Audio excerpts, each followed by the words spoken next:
Mike Brookfield here. Welcome to lesson 6 in the notation for Guitarists series. I hope you're getting on okay with this. I know it's hard and everything, but that's what you got to do. There's a bit of graft involved in learning notation, but you know the rewards are great. I'm going to give you a really good tip this week on stuff. So this is what I use a lot with kind of younger students, but it's also really good for older students if you're trying to get used to the notes on the stave.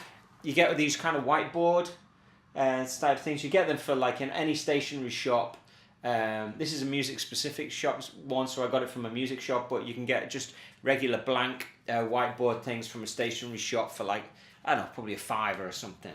So say you're working on the note of A, you can just be practicing writing out your notes of A, you know, all over the guitar. And you know, it's a good way of getting to know the notes, you know.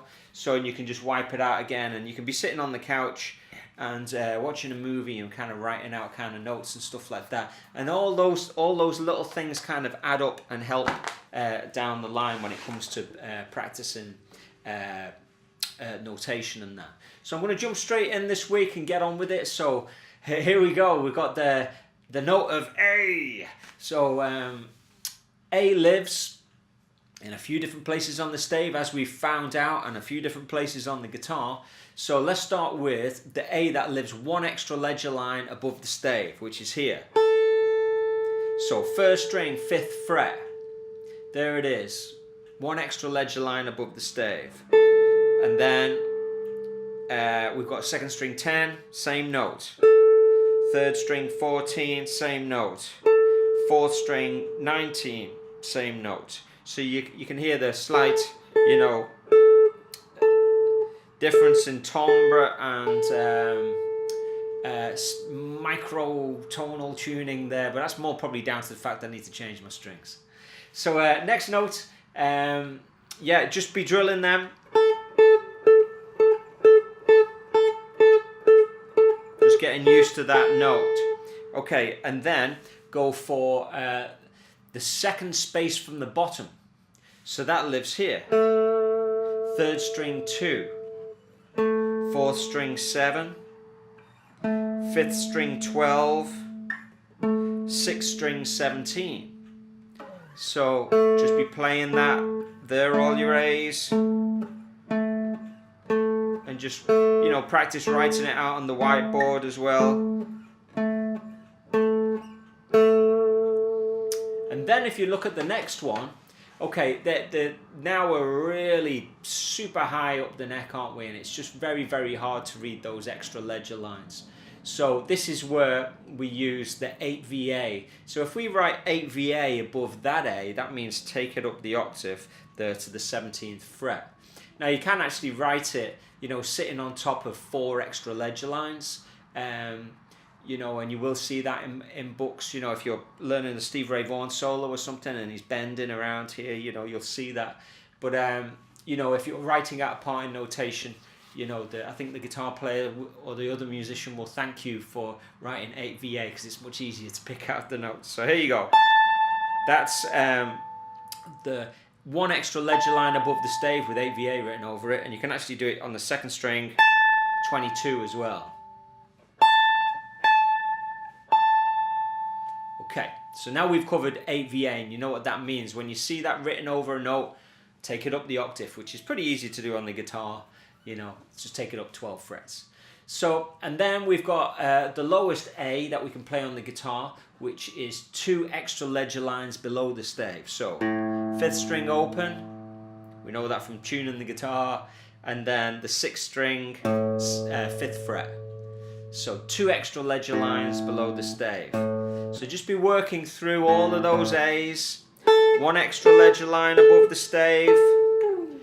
Second space from the bottom. 1 extra ledger line up the octave. 2 extra ledger lines below the stave. So there are all your A's. So okay, now let's go to the applying this to the cage system. So here we go. The C form. 1, 2, 3, 4.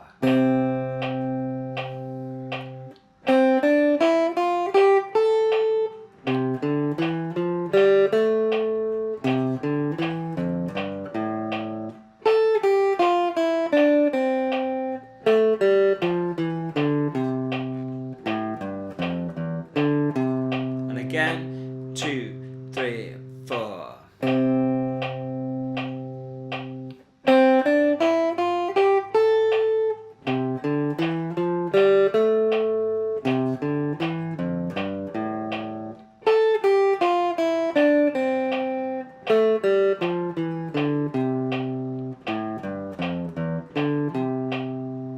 Let's do the A form. So 1, 2, 3, 4.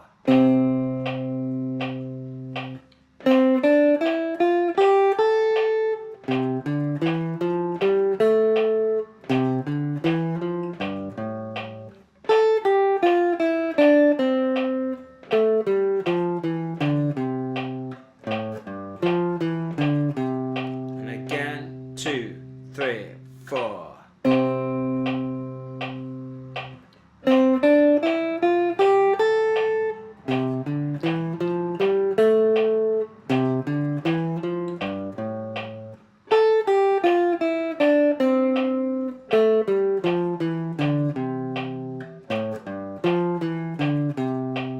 And then up to the G form. 2, 3, 4.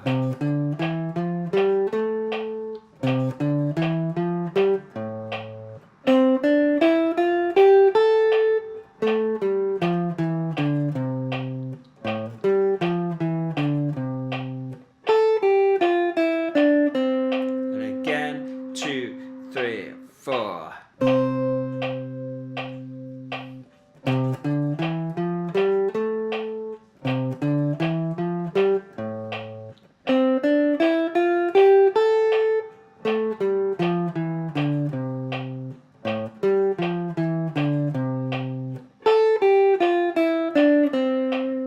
Up to the E form.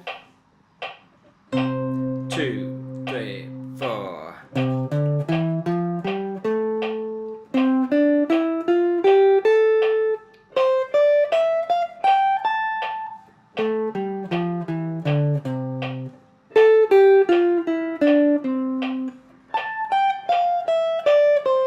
And again, 2, 3, 4. 3, 4.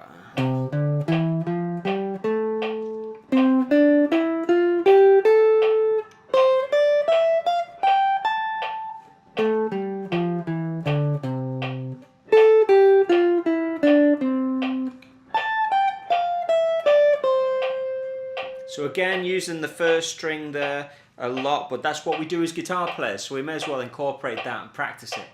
Okay, and then the D form. 2, 3, 4.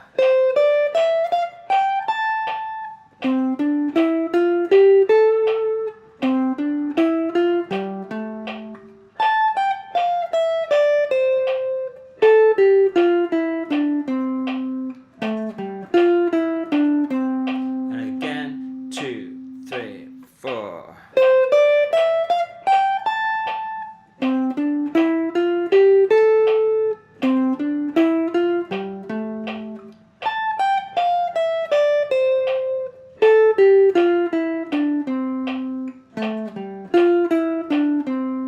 So obviously the aural benefits are really great. Again, you can hear with this, so you got do, re, mi, fa, sol, la, sol, fa, mi, re, do. And by the time you practice this exercise, da da da da da da da da da da da da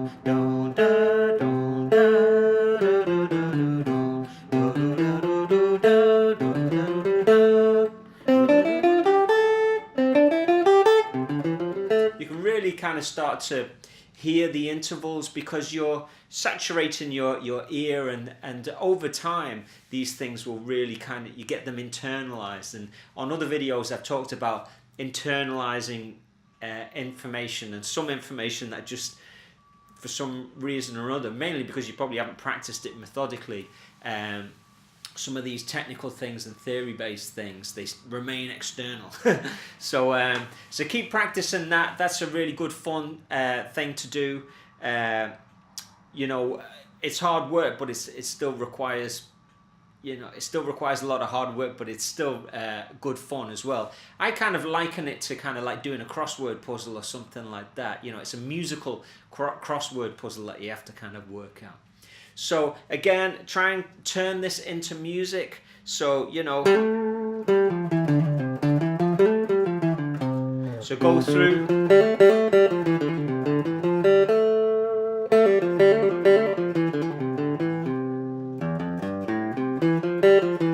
Your lots of hammer-ons.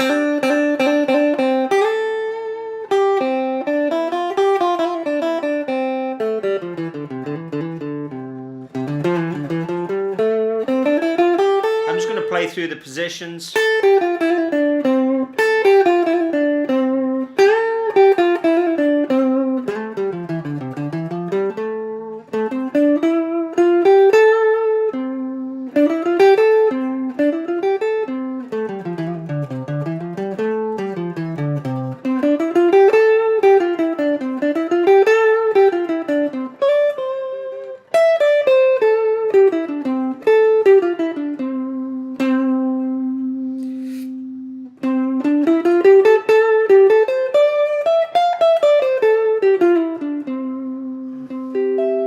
So you can just have fun playing up the guitar neck, maybe having a, you know, put a chord down on a loop pedal and let it play in the background.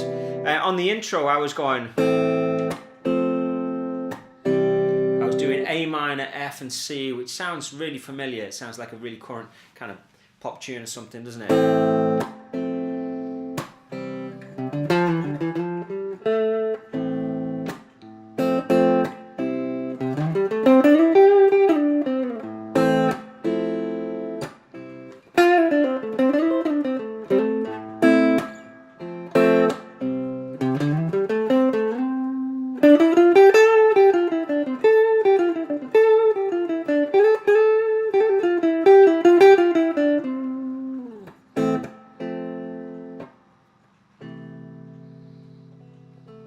So having fun with that. Now let's have a look at our blues lick, because we like to kind of do that, don't we? So again, I'm using Sweet Little Angel as an exercise. So if you look at that, that very first note is the note of A, and the key is C, and it's the 6th degree. So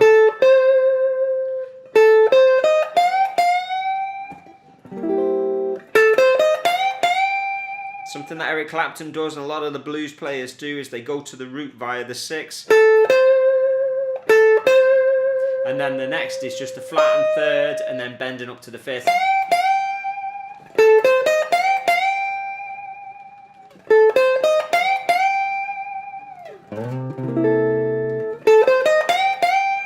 I'm playing the 13th chord there. You know, you could play a C7.